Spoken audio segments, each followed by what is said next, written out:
TVN ਦੇਖਣ ਵਾਲੇ ਸਮੁੱਚੇ ਦਰਸ਼ਕਾਂ ਨੂੰ ਦਵਿੰਦਰ ਸਿੰਘ ਬੈਨੀਪਾਲ ਵੱਲੋਂ ਪਿਆਰ ਅਤੇ ਸਤਿਕਾਰ ਸਹਿਤ ਸਤਿ ਸ਼੍ਰੀ ਅਕਾਲ। ਦਾ ਬੈਨੀਪਾਲ ਸ਼ੋਅ ਵਿੱਚ ਤੁਹਾਡਾ ਸਭਨਾਂ ਦਾ ਨਿੱਘਾ ਸਵਾਗਤ। WHO ਨੇ ਮੌਂਕੀ ਪੌਕਸ ਨੂੰ ਆਲਮੀ ਐਮਰਜੈਂਸੀ ਐਲਾਨਿਆ। ਭਰਤੀ ਘੁਟਾਲੇ ਵਿੱਚ ਮੰਤਰੀ ਗ੍ਰਿਫਤਾਰ। ਮਨੂ ਅਤੇ ਰੂਪੇ ਦੇ ਮੋਬਾਈਲ ਫੋਨ ਹੁਣ ਉਗਲਣਗੇ ਕੁਝ ਅਹਿਮ ਰਾਜ਼। ਜਗਰੂਪ ਰੂਪਾ ਤੇ ਮਨੂ ਕੁੱਸਾ ਦੇ ਪੁਲਿਸ ਮੁਕਾਬਲੇ ਦੀ ਜਾਂਚ ਵਿੱਚ ਅਹਿਮ ਤੱਥ ਆਏ ਸਾਹਮਣੇ। ਰੂਪੇ ਅਤੇ ਮਨੂ ਕੁੱਸੇ ਦੀ ਪੋਸਟਮਾਰਟਮ ਰਿਪੋਰਟ ਪੰਜਾਬ ਸਰਕਾਰ ਹਵਾਲੇ। ਮੂਸੇਵਾਲੇ ਨੂੰ ਕਤਲ ਕਰਨ ਦੀਆਂ ਯੋਜਨਾਵਾਂ ਦਾ ਹੋਇਆ ਖੁਲਾਸਾ ਅਤੇ ਪੰਜਾਬ ਪੁਲਿਸ ਪੰਜਾਬ ਵਿੱਚ ਹੋਈ ਪੱਬਾਂ ਭਾਰ। DGP ਨੇ ਖੁਦ ਨਾਕਿਆਂ ਤੇ ਕੀਤੀ ਚੈਕਿੰਗ। ਦੋਸਤੋ, ਇਹ ਕੁਝ ਜਾਣਕਾਰੀਆਂ ਪ੍ਰੋਗਰਾਮ ਦੌਰਾਨ ਵਿਸਥਾਰ ਨਾਲ ਵਿਚਾਰਾਂਗੇ। ਇਹਦੇ ਤੋਂ ਪਹਿਲਾਂ ਕਿ ਇਹਨਾਂ ਦੇ ਉੱਤੇ ਵਿਸਥਾਰ ਦੇ ਨਾਲ ਗੱਲਬਾਤ ਕੀਤੀ ਜਾਵੇ, ਤੁਹਾਨੂੰ ਸਭਨਾਂ ਨੂੰ ਬੇਨਤੀ ਹੈ ਕਿ ਪਹਿਲਾਂ ਪ੍ਰੋਗਰਾਮ ਦੇਖ ਲੈਣਾ, ਸੁਣ ਲੈਣਾ। ਜੇਕਰ ਪ੍ਰੋਗਰਾਮ ਚੰਗਾ ਲੱਗਿਆ ਫਿਰ ਲਾਈਕ ਅਤੇ ਸ਼ੇਅਰ ਜ਼ਰੂਰ ਕਰ ਦੇਣਾ। ਦੂਸਰੀ ਬੇਨਤੀ ਇਹ ਕਿ ਜੇਕਰ ਹਾਲੇ ਤੱਕ ਤੁਸੀਂ ਆਪਣੇ ਇਸ ਚੈਨਲ ਨੂੰ ਸਬਸਕ੍ਰਾਈਬ ਨਹੀਂ ਕੀਤਾ ਤਾਂ ਕਿਰਪਾ ਕਰਕੇ ਸਬਸਕ੍ਰਾਈਬ ਕਰਕੇ ਨੋਟੀਫਿਕੇਸ਼ਨ ਵਾਲੀ ਘੰਟੀ ਜ਼ਰੂਰ ਔਨ ਕਰ ਲੈਣੀ। ਤੁਹਾਡੇ ਦਿਲੋਂ ਧੰਨਵਾਦੀ ਹੋਵਾਂਗੇ। ਤੇ ਆਓ ਹੁਣ ਇਹਨਾਂ ਸਾਰੀਆਂ ਜਾਣਕਾਰੀ ਦੇ ਉੱਤੇ ਵਿਸਥਾਰ ਦੇ ਨਾਲ ਗੱਲਬਾਤ ਕਰੀਏ। WHO ਭਾਵ ਵਿਸ਼ਵ ਸਿਹਤ ਸੰਗਠਨ ਨੇ ਮੌਂਕੀ ਪੌਕਸ ਨੂੰ ਹੁਣ, ਕਿਉਂਕਿ ਉਹਦਾ ਪ੍ਰਭਾਵ ਲਗਾਤਾਰ ਵਧਦਾ ਜਾ ਰਿਹਾ ਹੈ, ਗਲੋਬਲ ਪੱਧਰ ਤੇ ਭਾਵ ਆਲਮੀ ਪੱਧਰ ਦੇ ਉੱਤੇ ਐਮਰਜੈਂਸੀ ਐਲਾਨ ਦਿੱਤਾ ਹੈ। WHO ਦੇ ਮੁਤਾਬਕ ਇਹ ਵਾਇਰਸ ਦੁਨੀਆ ਦੇ 80 ਤੋਂ ਵੱਧ ਮੁਲਕਾਂ ਦੇ ਵਿੱਚ ਫੈਲ ਚੁੱਕਿਆ ਹੈ। WHO ਦੇ ਅਨੁਸਾਰ ਮੌਂਕੀ ਪੌਕਸ ਜਾਨਵਰਾਂ ਤੋਂ ਮਨੁੱਖਾਂ ਤੱਕ ਸੰਚਾਰਿਤ ਇੱਕ ਵਾਇਰਸ ਹੈ, ਜਿਹੜਾ ਕਿ ਲਾਗ ਲੱਗਣ ਤੇ ਚੇਸਕ ਦੇ ਮਰੀਜ਼ਾਂ ਦੇ ਲੱਛਣਾਂ ਦੇ ਵਾਂਗ ਉਸੇ ਤਰ੍ਹਾਂ ਨਜ਼ਰ ਆਉਂਦਾ ਹੈ। ਇੱਕ ਰਿਪੋਰਟ ਦੇ ਅਨੁਸਾਰ WHO ਦਾ ਕਹਿਣਾ ਹੈ ਕਿ ਪੂਰੀ ਦੁਨੀਆ ਦੇ ਵਿੱਚ ਮੌਂਕੀ ਪੌਕਸ ਦੇ 16,886 ਮਾਮਲਿਆਂ ਦੀ ਹੁਣ ਤੱਕ ਪੁਸ਼ਟੀ ਹੋ ਚੁੱਕੀ ਹੈ। ਅਫਰੀਕਾ ਦੇ ਵਿੱਚ ਮੌਂਕੀ ਪੌਕਸ ਦੇ ਨਾਲ ਇਹ ਦੱਸਿਆ ਜਾ ਰਿਹਾ ਕਿ 5 ਲੋਕਾਂ ਦੀ ਮੌਤ ਵੀ ਹੋਈ ਹੈ। WHO ਅਨੁਸਾਰ ਸਭ ਤੋਂ ਵੱਧ ਮਾਮਲੇ ਸਪੇਨ, ਬਰਤਾਨੀਆ, ਜਰਮਨੀ ਅਤੇ ਫਰਾਂਸ ਦੇ ਨਾਲ ਨੀਦਰਲੈਂਡ ਦੇ ਵਿੱਚ ਸਾਹਮਣੇ ਆਏ ਨੇ। WHO ਦੇ ਦੱਸਣ ਅਨੁਸਾਰ ਇਹ ਇੱਕ ਇਸ ਤਰ੍ਹਾਂ ਦਾ ਵਾਇਰਸ ਹੈ ਜਿਹੜਾ ਜਾਨਵਰਾਂ ਤੋਂ ਮਨੁੱਖਾਂ ਦੇ ਵਿੱਚ ਆਇਆ ਹੈ ਅਤੇ ਅੱਗੇ ਫੈਲ ਰਿਹਾ ਹੈ। ਇਹਦੇ ਲੱਛਣ ਚੇਚਕ ਦੇ ਵਰਗੇ ਹੈ, ਹਾਲਾਂਕਿ ਡਾਕਟਰੀ ਤੌਰ ਤੇ ਇਹ ਘੱਟ ਗੰਭੀਰ ਵੀ ਦੱਸਿਆ ਜਾ ਰਿਹਾ ਹੈ। ਮੌਂਕੀ ਪੌਕਸ ਦੇ ਜੇ ਲੱਛਣ ਕਿਹੋ ਜਿਹੇ ਨੇ ਉਹਨਾਂ ਦੇ ਬਾਬਤ ਗੱਲਬਾਤ ਕੀਤੀ ਜਾਵੇ ਤਾਂ ਇਹਦੇ ਨਾਲ ਸਿਰ ਦਰਦ, ਇਹਦੇ ਨਾਲ ਬੁਖਾਰ, ਇਹਦੇ ਨਾਲ ਥਕਾਵਟ, ਇਹਦੇ ਨਾਲ ਕਾਂਬਾ, ਇਹਦੇ ਨਾਲ ਪਿੱਠ ਵਿੱਚ ਦਰਦ, ਇਹਦੇ ਨਾਲ ਮਾਸਪੇਸ਼ੀਆਂ ਦੇ ਵਿੱਚ ਦਰਦ। ਇਹ ਕੁਝ ਕਾਰਨ ਨੇ, ਲੱਛਣ ਨੇ ਜਿਹੜੇ ਮਹਿਸੂਸ ਹੁੰਦੇ ਆ ਇਨਸਾਨ ਨੂੰ, ਅਤੇ ਇਹ ਲੱਛਣ 2 ਤੋਂ 4 ਹਫ਼ਤਿਆਂ ਤੱਕ ਰਹਿ ਸਕਦੇ ਆ।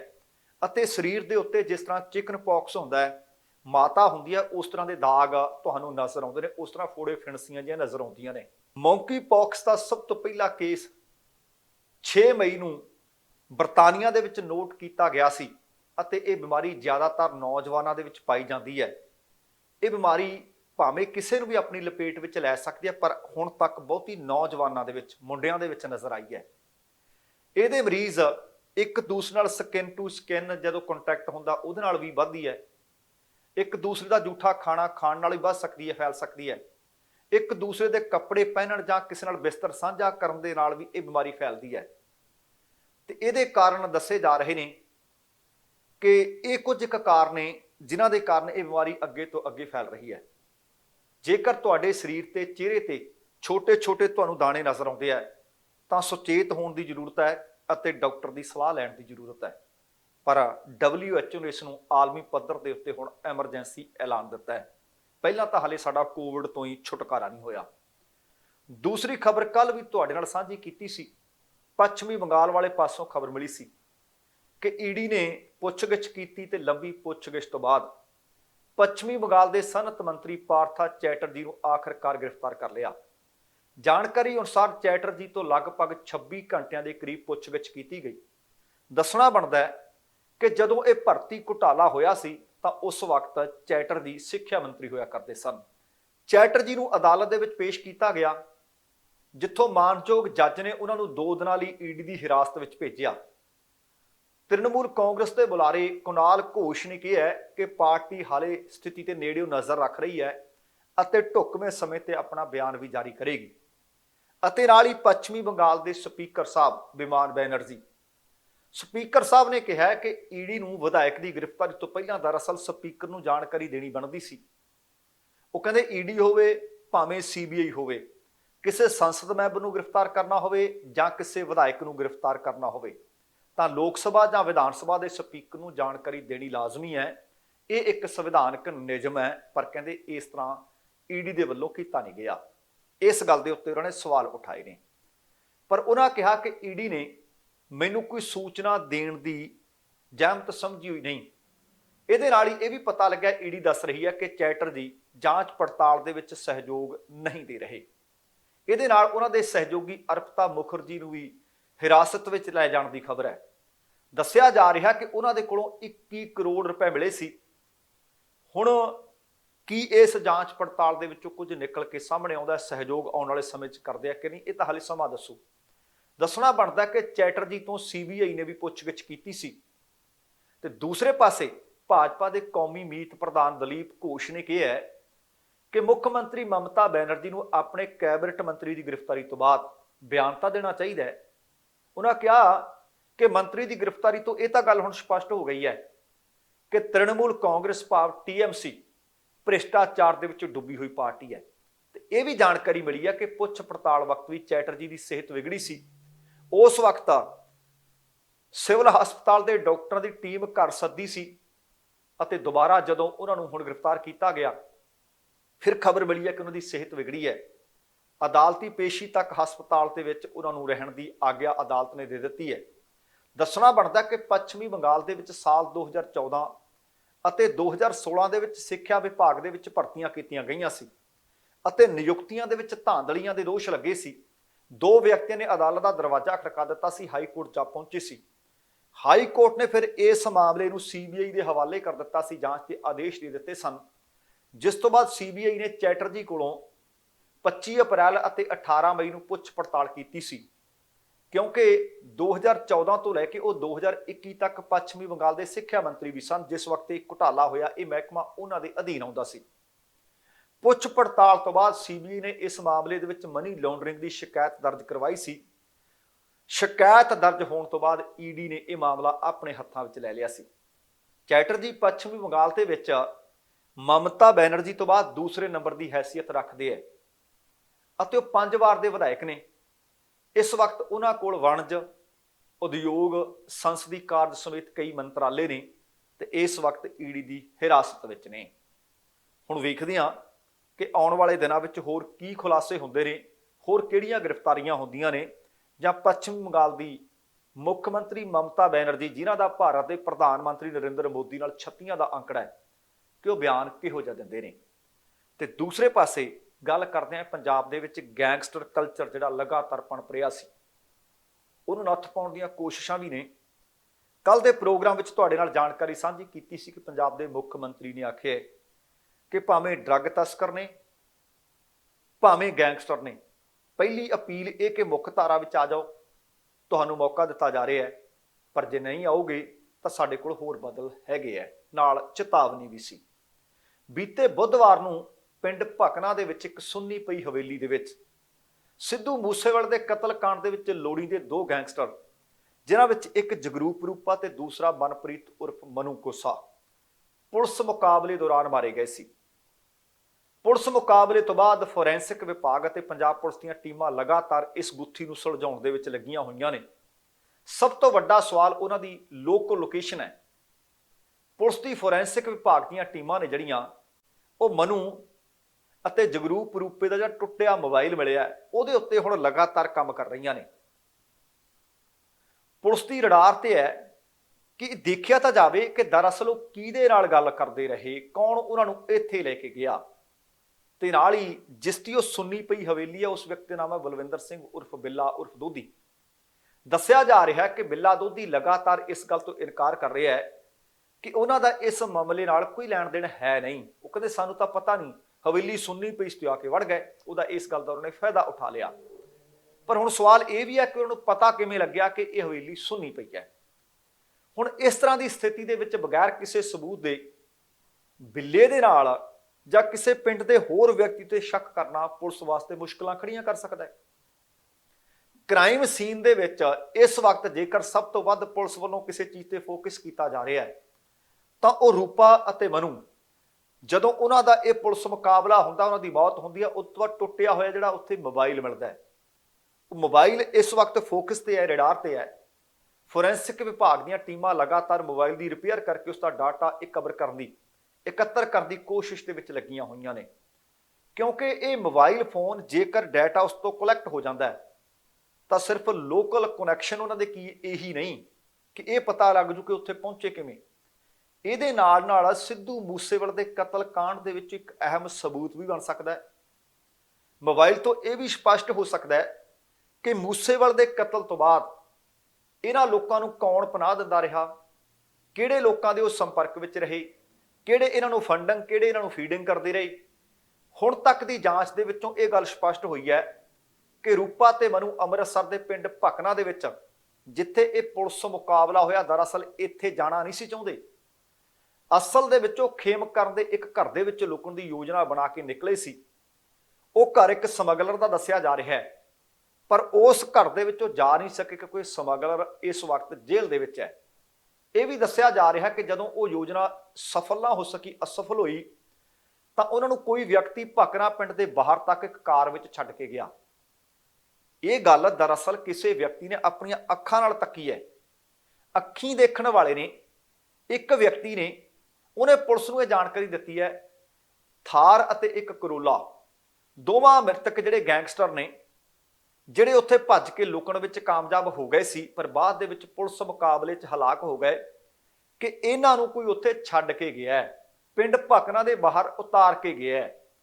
ਹੁਣ ਪੁਲਿਸ ਇਹ ਗੁੱਥੀ ਸੁਲਝਾਉਣ ਦੀ ਕੋਸ਼ਿਸ਼ ਵਿੱਚ ਹੈ, ਕਿਤੋਂ ਸੀਸੀਟੀਵੀ ਦੀ ਫੁਟੇਜ ਲੱਭਣ ਦੀ ਕੋਸ਼ਿਸ਼ ਵਿੱਚ ਹੈ ਕਿ ਉਹ ਵਿਅਕਤੀ ਕੌਣ ਸੀ, ਜਿਹੜਾ ਵਿਅਕਤੀ ਇਹਨਾਂ ਨੂੰ ਉੱਥੇ ਛੱਡ ਕੇ ਗਿਆ, ਭਕਨਾ ਪਿੰਡ ਤੱਕ ਪਹੁੰਚਣ ਦੇ ਵਿੱਚ ਜਿਹਨੇ ਇਹਨਾਂ ਦੀ ਮਦਦ ਕੀਤੀ। ਤੇ ਬਲਵਿੰਦਰ ਸਿੰਘ ਤੋਂ ਜਿਹੜੀ ਹੁਣ ਤੱਕ ਪੁੱਛਗਿੱਛ ਹੋਈ ਆ, ਉਹਦੇ ਵਿੱਚ ਹਾਲੇ ਭਾਵੇਂ ਕੁਝ ਸਾਹਮਣੇ ਨਹੀਂ ਆ ਸਕਿਆ, ਪਰ ਇੱਕ ਗੱਲ ਪੱਕੀ ਹੈ ਕਿ ਉਹਨਾਂ ਦਾ ਅਪਰਾਧਿਕ ਪਿਛੋਕੜ ਕੋਈ ਨਹੀਂ। ਪੁਲਿਸ ਵੱਲੋਂ ਇਲਾਕੇ ਦੇ ਕੁਝ ਕੁ ਲੋਕਾਂ ਦੇ ਬਿਆਨ ਵੀ ਦਰਜ ਕੀਤੇ ਗਏ ਹੈ, ਤੇ ਜਿਸ ਹਵੇਲੀ ਦੇ ਵਿੱਚ ਇਹ ਵਕੂਹਾ ਹੋਇਆ, ਘਟਨਾਕ੍ਰਮ ਵਾਪਰਿਆ, ਉਹਨੂੰ ਹੁਣ ਸੀਲ ਵੀ ਕਰ ਦਿੱਤਾ ਗਿਆ ਹੈ। ਦੱਸਣਾ ਬਣਦਾ ਕਿ ਮਨੁੱਖੀ ਅਧਿਕਾਰ ਕਮਿਸ਼ਨ ਦੇ ਨਿਰਦੇਸ਼ਾਂ ਦੇ ਤਹਿਤ ਇਸ ਮਾਮਲੇ ਦੀ ਮੈਜਿਸਟ੍ਰੇਟੀ ਜਾਂਚ ਆਰੰਭ ਹੋ ਚੁੱਕੀ ਹੈ। ਜਾਂਚ ਟੀਮ ਦੀ ਅਗਵਾਈ ਐਸਪੀ ਪ੍ਰਿਥੀਪਾਲ ਸਿੰਘ ਦੇ ਵੱਲੋਂ ਕੀਤੀ ਜਾ ਰਹੀ ਹੈ, ਜਦੋਂ ਕਿ ਟੀਮ ਦੇ ਮੈਂਬਰਾਂ ਦੇ ਵਿੱਚ ਡੀਐਸਪੀ ਸੰਜੀਵ ਕੁਮਾਰ ਅਤੇ ਐਸਐਚਓ ਗੁਰਵਿੰਦਰ ਸਿੰਘ ਵੀ ਸ਼ਾਮਲ ਕੀਤੇ ਗਏ ਹੈ। ਹੁਣ ਮਿਲੀ ਜਾਣਕਾਰੀ ਦੇ ਅਨੁਸਾਰ ਇਹ ਹਵੇਲੀ ਬਲਵਿੰਦਰ ਸਿੰਘ ਦੇ ਵੱਲੋਂ ਕੁਝ ਸਮਾਂ ਪਹਿਲਾਂ ਜ਼ਮੀਨ ਦੇ ਸਮੇਤ ਖਰੀਦੀ ਗਈ ਸੀ। ਬਲਵਿੰਦਰ ਸਿੰਘ ਖੁਦ ਡੇਅਰੀ ਦਾ ਕੰਮ ਕਰਦੇ ਆ, ਡੇਅਰੀ ਚਲਾ ਰਹੇ ਆ, ਅਤੇ ਇਸ ਇਮਾਰਤ ਨੂੰ ਜਿਹੜੀ ਸੁੰਨੀ ਪਈ ਸੀ, ਇੱਥੇ ਡੰਗਰਾਂ ਦੇ ਚਾਰੇ ਦੇ ਵਾਸਤੇ ਵਰਤੋਂ ਚ ਲਿਆਂਦਾ ਜਾਂਦਾ ਹੈ। ਹਵੇਲੀ ਦੇ ਵਿੱਚ ਗੈਂਗਸਟਰ ਪਹੁੰਚੇ ਕਿਉਂ, ਲੁਕੇ ਕਿਉਂ, ਇਸ ਗੱਲ ਦੀ ਪੜਤਾਲ ਕੀਤੀ ਜਾ ਰਹੀ ਹੈ ਕਿ ਕੀ ਸੱਚਮੁੱਚ ਉਹ ਪਹਿਲੇ ਦਿਨ ਹੀ ਆਏ ਸੀ, ਜਾਂ ਬੀਤੇ ਕਈ ਦਿਨ ਤੋਂ, ਜਿਸ ਦਿਨ ਤੋਂ ਉਹ ਸਿੱਧੂ ਮੂਸੇਵਾਲੇ ਦਾ ਕਤਲ ਕਰਕੇ ਇਸ ਇਲਾਕੇ ਵਿੱਚ ਆਏ ਸੀ, ਕੀ ਸੱਚਮੁੱਚ ਅੱਗੇ ਵੀ ਉਹਨਾਂ ਦਾ ਆਉਣ ਜਾਣ ਬਣਿਆ ਰਹਿੰਦਾ ਸੀ, ਜਾਂ ਫਿਰ ਕੋਈ ਹੋਰ ਗੈਂਗਸਟਰ ਜਾਂ ਕੋਈ ਸਮਗਲਰ ਉੱਥੇ ਆਉਂਦੇ ਜਾਂਦੇ ਤਾਂ ਨਹੀਂ, ਜਿਨ੍ਹਾਂ ਨੇ ਰੂਪੇ ਅਤੇ ਮਨੂ ਕੁੱਸੇ ਨੂੰ ਦੱਸਿਆ ਹੋਵੇ ਕਿ ਜੇਕਰ ਹੋਰ ਹੀਲਾ ਉਸ ਇਲਾਕੇ ਵਿੱਚ ਨਾ ਬਣਿਆ ਤਾਂ ਤੁਸੀਂ ਉਹ ਸੁੰਨੀ ਪਈ ਹਵੇਲੀ ਵਿੱਚ ਜਾ ਕੇ ਠਹਿਰ ਸਕਦੇ ਹੋ। ਹੁਣ ਇਸ ਮਸਲੇ ਦੀ ਜਾਂਚ ਕੀਤੀ ਜਾ ਰਹੀ ਹੈ, ਪਰ ਜਿਹੜੇ ਹੁਣ ਤੱਕ ਜਾਂਚ ਪੜਤਾਲ ਦੇ ਵਿੱਚ ਤੱਥ ਸਾਹਮਣੇ ਆਏ ਹੈ, ਉਹ ਮੈਂ ਤੁਹਾਡੇ ਨਾਲ ਸਾਂਝੇ ਕਰਨੇ ਚਾਹੁੰਦਾ। ਪੁਲਿਸ ਮੁਕਾਬਲੇ ਦੇ ਦੌਰਾਨ ਜਿਸ ਹਵੇਲੀ ਦੇ ਵਿੱਚ ਰੂਪਾ ਤੇ ਮਨੂ ਲੁਕੇ, ਉਹਦੀਆਂ ਕੰਧਾਂ ਦੇ ਵਿੱਚ ਗੋਲੀਆਂ ਲੱਗੀਆਂ ਹੋਈਆਂ ਨੇ, ਬੁਰੀ ਤਰ੍ਹਾਂ ਨੁਕਸਾਨੀਆਂ ਗਈਆਂ ਨੇ ਕੰਧਾਂ। ਇਸ ਹਵੇਲੀ ਦੇ ਆਲੇ ਦੁਆਲੇ ਲੱਗੇ ਦਰਖਤਾਂ 'ਚ ਉੱਥੇ ਵੀ ਗੋਲੀਆਂ ਲੱਗੀਆਂ ਨਜ਼ਰ ਆ ਰਹੀਆਂ ਨੇ। ਇੱਕ ਨੇੜੇ ਟਰਾਂਸਫਾਰਮਰ ਹੈ, ਉਹਦੇ ਉੱਤੇ ਗੋਲੀਆਂ ਦੇ ਨਿਸ਼ਾਨ ਨਜ਼ਰ ਆ ਰਹੇ ਨੇ, ਤੇ ਕਈ ਗੋਲੀਆਂ ਦੱਸਿਆ ਜਾ ਰਿਹਾ ਕਿ ਹਾਲੇ ਵੀ ਕੰਧਾਂ ਦੇ ਅੰਦਰ ਫਸੀਆਂ ਨਜ਼ਰ ਆ ਰਹੀਆਂ ਨੇ। ਪੁਲਿਸ ਮੁਕਾਬਲੇ ਦੇ ਦੌਰਾਨ ਪੁਲਿਸ ਵੱਲੋਂ ਕੀਤੀ ਗਈ ਫਾਇਰਿੰਗ ਦੇ ਖੋਲ ਖੇਤਾਂ 'ਚ ਵੀ ਖਿਲਰੇ ਨਜ਼ਰ ਆਏ, ਪਰ ਗੈਂਗਸਟਰਾਂ ਦੇ ਵੱਲੋਂ ਜਿਹੜੀਆਂ ਗੋਲੀਆਂ ਚਲਾਈਆਂ ਗਈਆਂ ਨੇ, ਉਹਨਾਂ ਦੇ ਖੋਲ ਇਸ ਹਵੇਲੀ ਦੇ ਅੰਦਰ ਪਏ ਨਜ਼ਰ ਆਏ ਨੇ। ਮੁਕਾਬਲੇ ਨੂੰ ਕਈ ਦਿਨ ਬੀਤ ਚੁੱਕੇ ਹੈ, ਪਰ ਪੱਤਰਕਾਰਾਂ ਨੂੰ ਹਾਲੇ ਵੀ ਹਵੇਲੀ ਦੇ ਅੰਦਰ ਜਾਣ ਦੀ ਕੋਈ ਆਗਿਆ ਨਹੀਂ ਦਿੱਤੀ ਗਈ। ਪੁਲਿਸ ਨੇ ਦਰਖਤਾਂ ਤੇ ਕੰਧਾਂ ਤੇ ਪਏ ਗੋਲੀਆਂ ਦੇ ਨਿਸ਼ਾਨਾਂ ਦੇ ਉੱਤੇ ਗੋਲ ਚੱਕਰ ਲਾ ਦਿੱਤੇ ਹੈ, ਕਿਉਂਕਿ ਜਾਂਚ ਕੀਤੀ ਜਾ ਰਹੀ ਹੈ। ਤੁਹਾਨੂੰ ਦੱਸਣਾ ਬਣਦਾ ਹੈ ਕਿ ਘਰ ਦੇ ਖੱਬੇ ਪਾਸੇ ਅੰਦਰ ਅਤੇ ਬਾਹਰ ਜਾਣ ਦਾ ਸਿਰਫ ਤੇ ਸਿਰਫ ਇੱਕ ਛੋਟਾ ਜਿਹਾ ਦਰਵਾਜ਼ਾ ਸੀ, ਤੇ ਉਸ ਦਰਵਾਜ਼ੇ ਤੋਂ ਗੈਂਗਸਟਰ ਇਸ ਕਰਕੇ ਭੱਜ ਨਹੀਂ ਸਕੇ ਕਿਉਂਕਿ ਪੁਲਿਸ ਵਾਲੇ ਉਸੇ ਪਾਸਿਓਂ ਲਗਾਤਾਰ ਗੋਲੀਬਾਰੀ ਕਰ ਰਹੇ ਸੀ। ਘਰ ਤੋਂ ਕੁਝ ਕਦਮਾਂ ਦੀ ਦੂਰੀ ਤੇ ਇੱਕ ਬਿਜਲੀ ਦਾ ਟਰਾਂਸਫਾਰਮਰ ਲੱਗਿਆ ਹੋਇਆ ਹੈ, ਜਿਸ ਦੇ ਉੱਤੇ ਗੋਲੀਆਂ ਦੇ ਨਿਸ਼ਾਨ ਸਾਫ਼ ਨਜ਼ਰ ਆ ਰਹੇ ਨੇ। ਇਹਦੇ ਤੋਂ ਇਲਾਵਾ ਟਰਾਂਸਫਾਰਮਰ ਦੇ ਹੇਠਾਂ ਕੰਧਾਂ ਤੇ ਜਿਹੜੀਆਂ ਗੋਲੀਆਂ ਲੱਗੀਆਂ ਹੋਈਆਂ ਨੇ ਤੇ ਉਹਦੇ ਵਿੱਚ ਕਈ ਗੋਲੀਆਂ ਹਲੇ ਫਸੀਆਂ ਵੀ ਹੋਈਆਂ ਨੇ। ਘਰ ਦੀ ਛੱਤ ਵਾਲੀ ਮੌਂਟੀ ਜਿਸ ਦੇ ਵਿੱਚ ਇੱਕ ਗੈਂਗਸਟਰ ਲੁਕਿਆ ਹੋਇਆ ਸੀ, ਉਹਦੇ ਉੱਤੇ ਵੀ ਅਣਗਿਣਤ ਗੋਲੀਆਂ ਦੇ ਨਿਸ਼ਾਨ ਦੇਖੇ ਜਾ ਸਕਦੇ ਹੈ ਅਤੇ ਮੌਂਟੀ ਵੀ ਗੋਲੀਬਾਰੀ ਦੇ ਕਾਰਨ ਥਾਂ-ਥਾਂ ਤੋਂ ਟੁੱਟੀ ਭੱਜੀ ਨਜ਼ਰ ਆ ਰਹੀ ਹੈ। ਹੁਣ ਗੋਲੀਬਾਰੀ ਹੋਈ, ਸੈਂਕੜੇ ਗੋਲੀਆਂ ਅੰਦਰੋਂ ਚੱਲੀਆਂ ਤੇ ਬਾਹਰੋਂ ਚੱਲੀਆਂ। ਸਵੇਰ ਦੇ ਤਕਰੀਬਨ 11 ਕੁ ਵਜੇ ਤੋਂ ਲੈ ਕੇ ਸ਼ਾਮ 4:15 ਵਜੇ ਤੱਕ ਇਹ ਸਾਰਾ ਰੋਕ ਕੇ ਕਦੇ ਲਗਾਤਾਰ ਇਹ ਗੋਲੀਬਾਰੀ ਹੁੰਦੀ ਰਹੀ। ਗੋਲੀਆਂ ਲੱਗਣ ਦੇ ਕਾਰਨ ਇਹ ਦੋਵੇਂ ਗੈਂਗਸਟਰ ਮੌਤ ਦੇ ਮੂੰਹ ਵਿੱਚ ਚਲੇ ਗਏ ਸੀ। ਪੋਸਟਮਾਰਟਮ ਉਹਨਾਂ ਦਾ ਬੀਤੇ ਦਿਨ ਹੀ ਹੋ ਗਿਆ, ਸੰਸਕਾਰ ਕਰ ਦਿੱਤਾ ਗਿਆ ਸੀ। ਹੁਣ ਜਗਰੂਪ ਰੂਪਾ ਤੇ ਮਨੂ ਕੁੱਸਾ ਦੇ ਪੋਸਟਮਾਰਟਮ ਤੋਂ ਬਾਅਦ, ਕਿਉਂਕਿ ਪਹਿਲਾਂ ਪਤਾ ਨਹੀਂ ਸੀ ਲੱਗ ਰਿਹਾ ਕਿ ਲੋਕੇਸ਼ਨ ਗੋਲੀਆਂ ਦੀ ਕਿੱਥੇ ਆ, ਪਰ ਉਹ ਸਬੂਤ ਦੇ ਵਜੋਂ ਰੱਖਣੀਆਂ ਲਾਜ਼ਮੀ ਸੀ। ਇਸ ਕਰਕੇ ਸੀਟੀ ਸਕੈਨ ਕਰਵਾਉਣ ਤੋਂ ਬਾਅਦ ਪਤਾ ਲੱਗਿਆ ਸੀ ਕਿ ਦੋਵਾਂ ਦੇ ਸਰੀਰ ਦੇ ਵਿੱਚ ਕਿੱਥੇ-ਕਿੱਥੇ ਤੇ ਕਿੰਨੀਆਂ ਗੋਲੀਆਂ ਲੱਗੀਆਂ ਹੋਈਆਂ ਨੇ। ਹੁਣ ਜਿਹੜੀ ਜਾਣਕਾਰੀ ਮਿਲ ਰਹੀ ਹੈ ਕਿ ਦੋਵਾਂ ਦੇ ਸਰੀਰ ਦੇ ਵਿੱਚ 4-4 ਗੋਲੀਆਂ ਲੱਗਣ ਦੇ ਨਿਸ਼ਾਨ। ਮੈਡੀਕਲ ਕਾਲਜ ਦੇ ਸੀਨੀਅਰ ਸਹਾਇਕ ਪ੍ਰੋਫੈਸਰ ਡਾਕਟਰ ਜੇਪੀ ਸਿੰਘ ਦੇ ਵੱਲੋਂ ਦੋਵਾਂ ਗੈਂਗਸਟਰਾਂ ਦੇ ਪੋਸਟਮਾਰਟਮ ਦੀ ਰਿਪੋਰਟ ਪੰਜਾਬ ਸਰਕਾਰ ਦੇ ਹਵਾਲੇ ਕਰ ਦਿੱਤੀ ਗਈ ਹੈ, ਪਰ ਉਹ ਬਹੁਤਾ ਕੁਝ ਇਹਦੇ ਤੇ ਦੱਸਣ ਨੂੰ ਤਿਆਰ ਨਹੀਂ। ਪਰ ਜਿੰਨੀ ਕੁ ਜਾਣਕਾਰੀ ਮਿਲ ਸਕੀ ਹੈ, ਉਸ ਜਾਣਕਾਰੀ ਦੇ ਅਨੁਸਾਰ ਮਨੂ ਕੁੱਸਾ ਅਤੇ ਜਗਰੂਪ ਰੂਪਾ ਨੂੰ ਪੁਲਿਸ ਦੀਆਂ 4-4 ਗੋਲੀਆਂ ਨੇ ਢੇਰ ਕੀਤਾ। ਮਨੂ ਕੁੱਸਾ ਦੇ ਮੱਥੇ ਤੇ, ਸਿਰ 'ਚ, ਅੱਖ ਅਤੇ ਹੱਥ ਤੇ ਗੋਲੀ ਲੱਗੀ ਹੋਈ ਸੀ ਅਤੇ ਉਹਦਾ ਦਿਮਾਗ ਪੂਰੀ ਤਰ੍ਹਾਂ ਉਸ ਗੋਲੀ ਜਿਹੜੀ ਸਿਰ 'ਚ ਲੱਗੀ ਉਹਦੇ ਨਾਲ ਖਤਮ ਹੋ ਗਿਆ ਸੀ।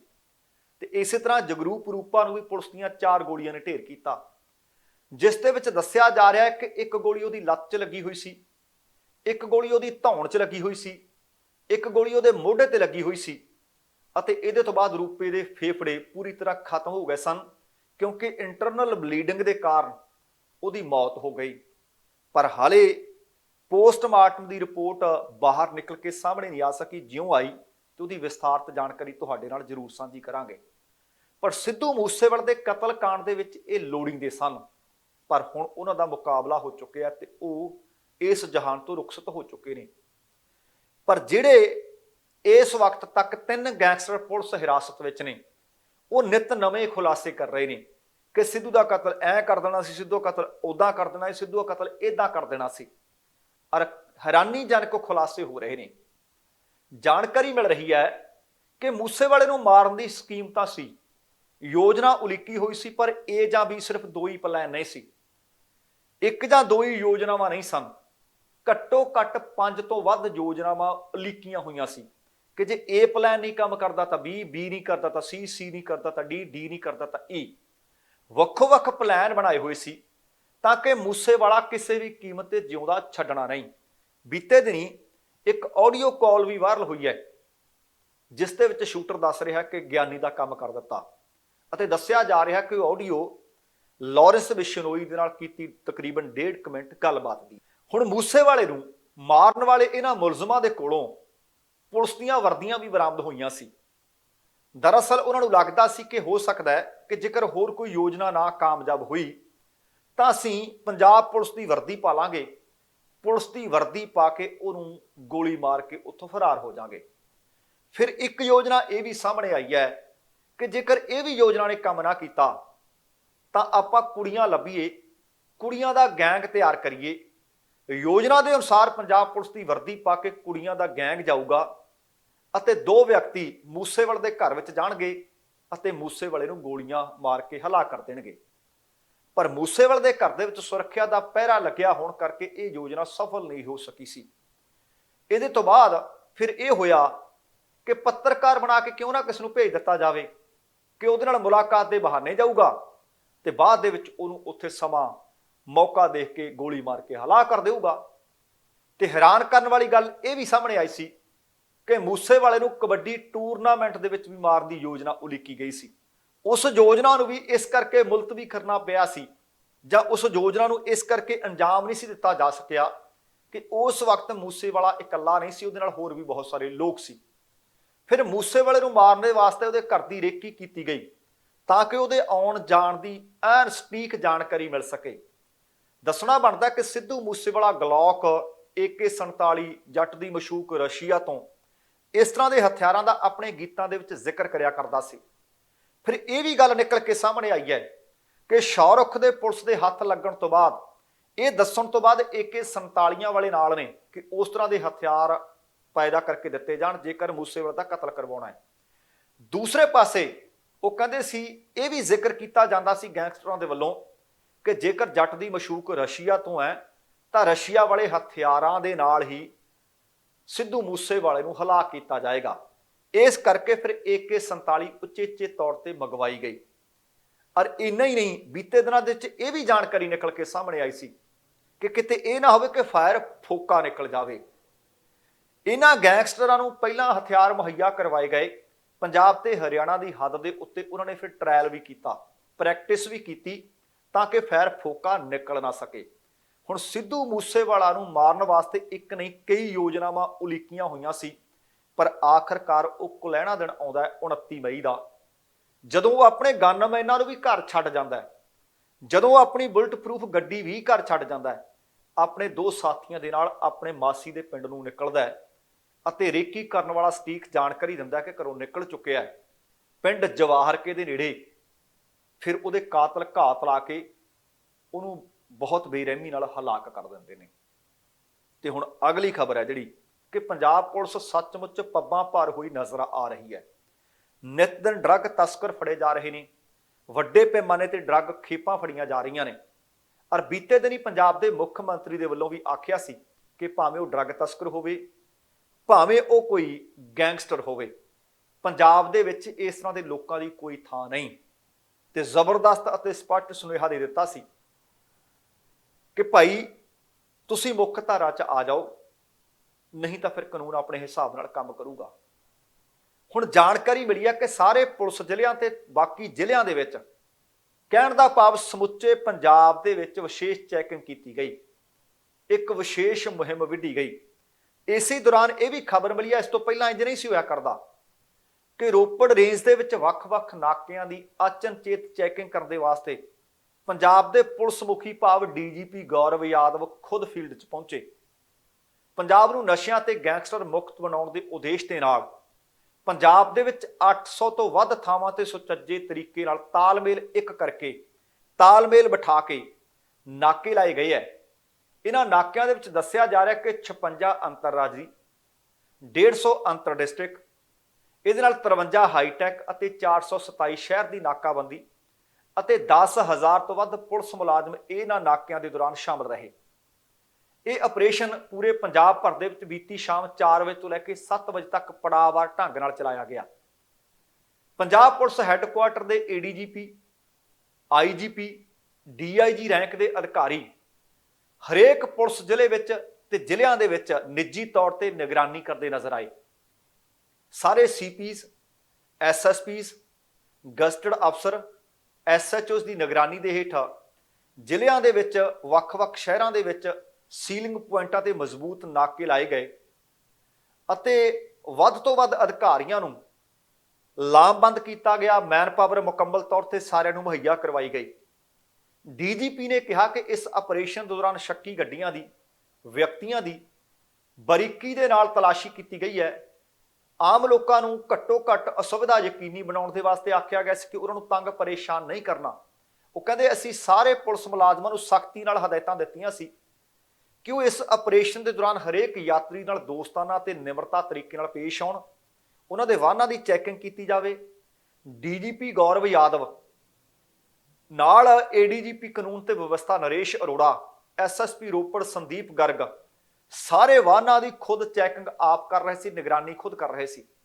ਉਹਨਾਂ ਨੇ ਆਖਿਆ ਕਿ ਪੰਜਾਬ ਦੇ ਮੁੱਖ ਮੰਤਰੀ ਭਗਵੰਤ ਮਾਨ ਦੇ ਵੱਲੋਂ ਇੱਕ ਸਾਫ਼ ਸੁਨੇਹਾ ਦਿੱਤਾ ਗਿਆ ਹੈ ਅਤੇ ਸਾਨੂੰ ਨਿਰਦੇਸ਼ ਦਿੱਤੇ ਗਏ ਨੇ ਕਿ ਪੰਜਾਬ ਦੇ ਵਿੱਚ ਕੋਈ ਅਪਰਾਧੀ ਹੋਵੇ, ਕੋਈ ਵੱਡਾ ਹੋਵੇ, ਕੋਈ ਛੋਟਾ ਹੋਵੇ, ਕੋਈ ਗੈਂਗਸਟਰ ਹੋਵੇ, ਕੋਈ ਡਰੱਗ ਤਸਕਰ ਹੋਵੇ, ਇਹਨਾਂ ਸਾਰਿਆਂ ਤੋਂ ਪੰਜਾਬ ਨੂੰ ਮੁਕਤ ਕਰਨਾ ਹੈ। ਉਹ ਕਹਿੰਦੇ ਇਹ ਆਪਰੇਸ਼ਨ ਉਦੋਂ ਤੱਕ ਜਾਰੀ ਰਹਿਣਗੇ ਜਦੋਂ ਤੱਕ ਪੰਜਾਬ ਦੇ ਵਿੱਚੋਂ ਨਸ਼ਿਆਂ ਦਾ ਖਾਤਮਾ ਨਹੀਂ ਹੋ ਜਾਂਦਾ, ਜਦੋਂ ਤੱਕ ਨਸ਼ਾ ਤਸਕਰਾਂ ਦਾ ਖਾਤਮਾ ਨਹੀਂ ਕਰ ਦਿੰਦੇ, ਜਦੋਂ ਤੱਕ ਗੈਂਗਸਟਰਾਂ ਦਾ ਸਫਾਇਆ ਨਹੀਂ ਕਰ ਦਿੱਤਾ ਜਾਂਦਾ। ਕਿ ਸਮਾਜ ਵਿਰੋਧੀ ਅਨਸਰ ਨੇ ਜਿਹੜੇ ਜਾਂ ਤਾਂ ਆਪਣੀ ਮਰਜ਼ੀ ਨਾਲ ਸੂਬਾ ਛੱਡ ਦੇਣ ਜਾਂ ਆਪਣੀ ਮਰਜ਼ੀ ਨਾਲ ਮੁੱਖ ਧਾਰਾ ਵਿੱਚ ਆ ਜਾਣ, ਇਹ ਗੈਰ ਕਾਨੂੰਨੀ ਧੰਦੇ ਛੱਡ ਦੇਣ ਨਹੀਂ ਤਾਂ ਫਿਰ ਛੇਤੀ ਤੋਂ ਛੇਤੀ ਪੰਜਾਬ ਪੁਲਿਸ ਉਹਨਾਂ ਨੂੰ ਕਾਬੂ ਕਰੂ ਕਿ ਕਿਸੇ ਵੀ ਕੀਮਤ ਤੇ ਬਖਸ਼ਿਆ ਕਿਸੇ ਨੂੰ ਨਹੀਂ ਜਾਏਗਾ। ਉਹਨਾਂ ਇਹ ਵੀ ਕਿਹਾ ਕਿ ਇਸ ਤਰ੍ਹਾਂ ਦੀਆਂ ਕਾਰਵਾਈਆਂ ਬੁਨਿਆਦੀ ਪੁਲਿਸਿੰਗ ਦਾ ਹਿੱਸਾ ਨੇ, ਜਿਸ ਦੇ ਵਿੱਚ ਸੰਵੇਦਨਸ਼ੀਲ ਥਾਵਾਂ ਤੇ ਚੌਕਸੀ ਰੱਖਣੀ, ਕਿਸੇ ਵੀ ਅਣਸੁਖਾਵੀ ਸਥਿਤੀ ਨਾਲ ਨਜਿੱਠਣ ਦੀ ਅਗਾਊਂ ਤਿਆਰੀ, ਇਹ ਸਾਰੀਆਂ ਕਹਿੰਦੇ ਪੁਲਿਸਿੰਗ ਦੇ ਵਿੱਚ ਸ਼ਾਮਲ ਨੇ। ਦੱਸਣਾ ਬਣਦਾ ਹੈ ਕਿ ਇਸ ਤਰ੍ਹਾਂ ਦੇ ਆਪਰੇਸ਼ਨ ਫੀਲਡ ਵਿੱਚ ਪੁਲਿਸ ਦੀ ਮੌਜੂਦਗੀ ਨੂੰ ਦਰਸਾਉਣ ਅਤੇ ਆਮ ਲੋਕਾਂ ਦੇ ਵਿੱਚ ਵਿਸ਼ਵਾਸ ਵਧਾਉਣ ਦੇ ਵਾਸਤੇ ਸਹਾਇਕ ਸਿੱਧ ਹੋਣ ਦੀ ਸੰਭਾਵਨਾ ਹੈ।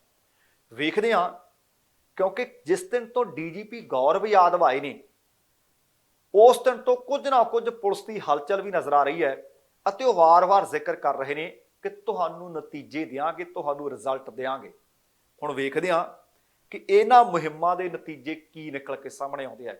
ਕਿ ਸੱਚਮੁੱਚ ਜਿਹੜੇ ਆਪਣੇ ਆਪ ਨੂੰ ਗੈਂਗਸਟਰ ਦੱਸਣ ਵਾਲੇ ਲੋਕ ਨੇ, ਡਰੱਗ ਤਸਕਰ ਨੇ, ਕਿ ਮੁੱਖ ਧਾਰਾ ਵਿੱਚ ਸ਼ਾਮਲ ਹੁੰਦੇ ਆ, ਕਿ ਉਹ ਗੈਰ ਕਾਨੂੰਨੀ ਗਤੀਵਿਧੀਆਂ ਤਿਆਗਦੇ ਆ, ਜਾਂ ਫਿਰ ਪੁਲਿਸ ਨੂੰ ਇਸ ਤਰ੍ਹਾਂ ਪੱਬਾਂ ਭਾਰ ਹੋ ਕੇ ਉਹਨਾਂ ਨੂੰ ਨੱਥਾਂ ਪਾਉਣੀਆਂ ਪੈਣਗੀਆਂ। ਸੋ ਦੋਸਤੋ, ਇਹ ਸੀ ਕੁੱਲ ਮਿਲਾ ਕੇ ਆਪਣਾ ਅੱਜ ਦਾ ਪ੍ਰੋਗਰਾਮ। ਉਮੀਦ ਕਰ ਰਿਹਾ ਕਿ ਤੁਹਾਨੂੰ ਚੰਗਾ ਲੱਗਿਆ ਹੋਵੇਗਾ। ਜੇਕਰ ਪ੍ਰੋਗਰਾਮ ਚੰਗਾ ਲੱਗਿਆ ਤਾਂ ਕਿਰਪਾ ਕਰਕੇ ਲਾਈਕ ਅਤੇ ਸ਼ੇਅਰ ਜ਼ਰੂਰ ਕਰ ਦੇਣਾ। ਜੇਕਰ ਹਾਲੇ ਤੱਕ ਤੁਸੀਂ ਆਪਣੇ ਇਸ ਚੈਨਲ ਨੂੰ ਸਬਸਕ੍ਰਾਈਬ ਨਹੀਂ ਕੀਤਾ ਤਾਂ ਕਿਰਪਾ ਕਰਕੇ ਸਬਸਕ੍ਰਾਈਬ ਕਰਕੇ ਨੋਟੀਫਿਕੇਸ਼ਨ ਵਾਲੀ ਘੰਟੀ ਜ਼ਰੂਰ ਔਨ ਕਰ ਲੈਣੀ। ਤੁਹਾਡੇ ਦਿਲੋਂ ਧੰਨਵਾਦੀ ਹੋਵਾਂਗੇ। ਹੁਣ ਸਮਾਂ ਸਮਾਪਤ ਹੈ। ਜਾਣ ਤੋਂ ਪਹਿਲਾਂ ਕਹਾਂਗਾ, ਜ਼ਿੰਦਗੀ ਜਿੰਦਾਦਲੀ ਦਾ ਨਾਮ ਹੈ। ਦਵਿੰਦਰ ਸਿੰਘ ਬੈਨੀਪਾਲ ਨੂੰ ਆਗਿਆ ਦਿਓ। ਸਤਿ ਸ਼੍ਰੀ ਅਕਾਲ ਤੇ ਰੱਬ ਰਾਖਾ।